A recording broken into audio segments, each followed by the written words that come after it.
Hello everyone, कैसे हो आप? सब अच्छे हो? आशा करती हूँ आप अच्छे हो, मैं भी अच्छी हूँ। तो आज मैं आपसे चर्चा करूँगी चतुश्रेणी डॉक्यूमेंट के बारे में, जो अपने डीवी में अपने को चाहिए और बहुत ही जल्दी अपना डीवी होने वाला है फरवरी के दूसरे वीक में। तो मैं आज आपको डॉक्यूमेंट के बारे में बताऊँगी।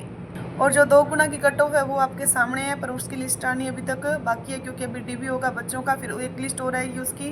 तो सबसे पहले अपना स्कूटनी फॉर्म भरा जाएगा और वो ऑनलाइन भरा जाएगा। तो स्कूटनी फॉर्म भरेंगे तब गाइज अपने जो भी फॉर्म भरते समय अपने डॉक्यूमेंट योग्यता थी वो फॉर्म में भरी थी, वो अपने को अब सारी ही भरनी होगी फॉर्म में। उस टाइम ने जो भरी थी, जैसे बीएड, बीएससी, एमए और BA+2, जो भी आपने जितना भी आपने भरा है वो सारा ही अभी अपने को स्कूटनी फॉर्म में भरा जाएगा। तो सबसे पहले मैं बात करूंगी जाति प्रमाण पत्र की, SC/ST की। SC/ST का जाति प्रमाण पत्र कभी का भी बना हो, चाहे वो आपका 10 साल पुराना हो, चाहे आपका वो 4 साल पुराना हो, चाहे 5 साल पुराना हो, आपको दोबारा बनाने की जरूरत नहीं है। मैं SC/ST की बात कर रही हूँ, वीडियो को ध्यान से देखना, आपको दोबारा बनाने की जरूरत नहीं है। क्योंकि SC और ST का जाति प्रमाण पत्र एक ही बार बनता है, बार बार नहीं बनता है। OBC और जनरल इनका दोबारा बनता है, उनकी मैं आगे बात करूंगी, पर एक बार मैं SC/ST की बात कर रही हूँ। एक ही बार बनता है और आपके पास है तो आपका अपलोड हो जाएगा वो। दूसरी बात कर रही हूँ मैं OBC और MBC की। OBC MBC का जो भी जाति प्रमाण पत्र है, दोनों की सेम ही बात है। जब अपने 4th ग्रेड के फॉर्म भरे थे उससे 6 महीने का पहले का ही है, तो फिर भी आपका चलेगा वो। 2024 में अगर अक्टूबर से बाद का बनाया आपने तो वो चलेगा, क्योंकि वो फॉर्म फिल होने से पहले आपका बना हुआ था, आपके पास था, तो आपको बनाने की जरूरत नहीं है। और आपके पास काफ़ी पुराना, ज़्यादा ही पुराना सर्टिफिकेट है, तो आपको नया बनाना पड़ेगा। तो उसके साथ शपथ पत्र बन जाएगा और उसमें नया और पुराना वाला, क्योंकि पहले ही मैं OBC से था, अभी भी मैं OBC से हूँ, तो वो उसमें कोई प्रॉब्लम वाली बात नहीं है। अगर अक्टूबर 2024 से लेकर मार्च तक का आपके चीज चल रहा है, इसका इसी साल का है, तो आपको दोबारा बनाने की आवश्यकता नहीं है, आपको टेंशन लेने की आवश्यकता नहीं है। OBC वालों की बात कर रही हूँ मैं। और अभी मैं बात करूँगी EWS की। EWS का जाति प्रमाण पत्र, अगर आपके पास 2024-25 का जाति प्रमाण पत्र है तो आपको भी नया नहीं बनाना पड़ेगा। अगर नहीं है तो 25-26 का नया बना के और साथ में शपथ पत्र लगा के सेम टू सेम जो OBC कैटेगरी के रूल है वही आपको फॉलो करने पड़ेंगे। तो गाइस अभी मैं बात करूंगी मूल निवास की। मूल निवास सभी का एक ही बार बनता है, चाहे वो कौन सी कैटेगरी का हो, एक ही बार बनता है। अगर आपके पास मूल निवास बना हुआ है तो आपको दूसरी बार बनाने की जरूरत नहीं है। पर गाइस एक बात का ध्यान रखना आप, कि किसी के पास बहुत ज़्यादा पुराना ना हो मूल निवास, क्योंकि आज से 10 साल 12 साल पहले वो हाथ से बनते थे, डिजिटल नहीं बनते थे। तो अभी डिजिटल उसके ऊपर हाथ से साइन करके बनाते थे पहले, तो अभी वो नहीं चलेगा। अगर ज़्यादा ही पुराना है तो आपको न्यू बनाना पड़ेगा और बनवा लो जल्दी से जल्दी।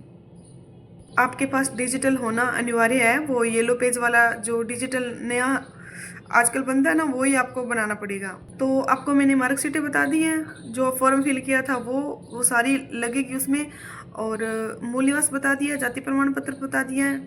अब बात करते हैं आय प्रमाण पत्र की। आय प्रमाण पत्र जिस बहन भाइयों का नहीं बना है तो वो अपना आय प्रमाण पत्र बना लो, ये भी बहुत जरूरी है। आय प्रमाण पत्र अपना पिताजी के नाम पे बनता है। अगर कोई मैरिड महिला है तो भी उनके पिताजी के नाम से ही बनेगा, पति के नाम से नहीं बनेगा। और बनवा लो, अगर नहीं बना है किसी का तो जरूर बनाओ, इसको जल्दी से जल्दी बनवाओ। डॉक्यूमेंट अपने पूरे रखो सारे। वैसे तो आय प्रमाण पत्र का रूल है 2.5 लाख से कम आय वालों का, पर जिन बहन भाइयों की भी 8 लाख से आय कम है तो वो भी सारे के सारे अपना आय प्रमाण पत्र बना लो, क्योंकि डीवी के अंदर अपने को कोई भी डॉक्यूमेंट की परेशानी नहीं होनी चाहिए, अपने को पूरे बना के रखने हैं। अभी मैं बात करूंगी आपके साथ शपथ पत्र की। तो शपथ पत्र आपको गाइस 2 बनाने पड़ेंगे। 2 किस लिए बनाने पड़ेंगे वो भी मैं आपको बताऊंगी। एक तो इसमें होगा दहेज वाला, और एक इसमें एक जांच वगैरह नहीं होने का, ये 2 बनेंगे, ये कन्फर्म है मुझे, ये 2 ही बनेंगे। और पुलिस वेरिफिकेशन वाला तो अभी नहीं होगा, वो तो आप ज्वाइनिंग कर लोगे ना, तब कार्यालय में अपने पद ग्रहण किया है, वो प्रक्रिया अपने बाद की है। तो उसमें उसके बाद हमने से हेल्थ और पुलिस वेरिफिकेशन वाला मांगेंगे, वो अपने बाद में होगा। पहले अपने को शपथ पत्र ही देना है। तो मेरे पास एक भाई का कमेंट भी आया था शपथ पत्र के बारे में, बता देती हूँ मैं आपको, क्यों अपने डॉक्यूमेंट में नाम में कोई मिस्टेक होगी जैसे एक आधे शब्द में कोई मिस्टेक होगी, पिता के नाम में मिस्टेक है, आधार कार्ड में अपना नाम हो रहा है, मार्कशीट में हो रहा है, तो उनके लिए मैं बोल देती हूँ, उनके भी शपथ पत्र लग जाएगा। ये लाइन है जो मिस्टेक वाली, वो लिख के आप शपथ पत्र लगा सकते हो। तो ये आपको मैंने सब बता दिए डॉक्यूमेंट। जो स्क्रूटनी फॉर्म अपना भरा जाएगा उसमें सारी ये डिटेल्स फिल करनी होगी एक एक करके, जो अपने फॉर्म में फिल की थी वो, और ये अपने डॉक्यूमेंट की और सारी मार्कशीटों की, चाहे वो 10वीं क्लास की हो, +2 की हो, ग्रेजुएशन की हो, BA की हो, चाहे आपने BSTC की हो, चाहे आपने MA की हो, BSc की हो, जितनी भी आपके पास डिग्री हैं वो सारी आपने फिल की है, वो सारी स्क्रूटनी फॉर्म में फिल करनी होगी। उसके बाद अपना DV होगा, और DV विभाग के थ्रू करवाया जाता है। DV करवाने के लिए भी गाइस बहुत सारे विभाग होते हैं, पर शायद ये DV शिक्षा विभाग ही करवाएगा, क्योंकि शिक्षा विभाग में बहुत सारी पोस्टें खाली है, तो मेरे अनुमान से शिक्षा विभाग ही DV करवाएगा ये। और उसके बाद अपना जब DV होएगा तो उसके बाद फाइनल कट ऑफ आएगी DV होने के बाद, और फिर होगी 4th ग्रेड कर्मचारियों की ज्वाइनिंग। और ज्वाइनिंग के बाद अपना जो मैंने आपको पीछे बताया था वीडियो में, पुलिस वेरिफिकेशन और हेल्थ वाला, वो मांगेंगे अपने से, बाद में वो अपने को और देना पड़ेगा। अब मैंने आपको पूरी डिटेल बता दी है डॉक्यूमेंट की, और किसी भी बहन भाई के डॉक्यूमेंट नहीं है तो वो जल्दी से बनवा लो। फरवरी के दूसरे वीक में अपना ये डॉक्यूमेंट की अपनों को ज़रूरत है, और आप बनवाओ डॉक्यूमेंट, और घबराना नहीं है, टेंशन नहीं लेनी है बिल्कुल भी।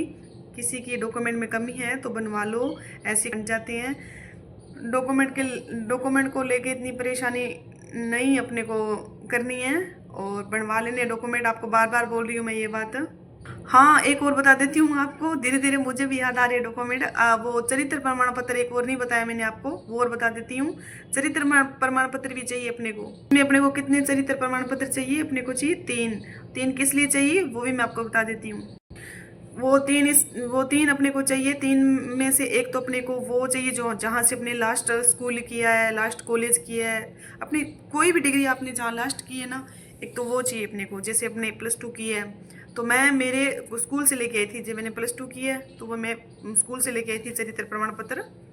तो अपनी लास्ट डिग्री की है ना, आपने लास्ट क्लास की है जैसे आप, तो वहाँ से मिलेगा आपको वो, वहाँ से आप संपर्क करो। अगर आपने BSTC की है तो कॉलेज से संपर्क करो, B.Ed की है तो कॉलेज से संपर्क करो, अगर आपने +2 की है तो वहाँ स्कूल से संपर्क करो, आपको वहाँ वो मिल जाएगा। मैं आपको बताती हूँ, अपने स्कूल फर्स्ट ग्रेड टीचर या लेक्चरर हो तो उनसे आपको दूसरे 2 चरित्र प्रमाण पत्र बनाने हैं। वो चरित्र प्रमाण पत्र वो बनाने के लिए आपको कोई भी बुक स्टोर से आपको परफॉर्मा लेके आना पड़ेगा। हमारे को चरित्र प्रमाण पत्र का परफॉर्मा 2। तो आज की वीडियो में बस मैं आपको इतनी जानकारी दूंगी, और आपके विचार क्या है DV के लिए आप मेरे को कमेंट में करोगे। और मेरे चैनल पे अगर न्यू हो तो मुझे सब्सक्राइब कर लेना, लाइक कर लेना, क्योंकि वीडियो बनाने के लिए मेहनत लगती है, और मेहनत कर रही हूँ मैं आपके लिए और मेरे खुद के लिए भी। और आपके कोई भी डाउट हो तो मेरे को कमेंट में ज़रूर है कोई न्यू वीडियो के अंदर। बाय।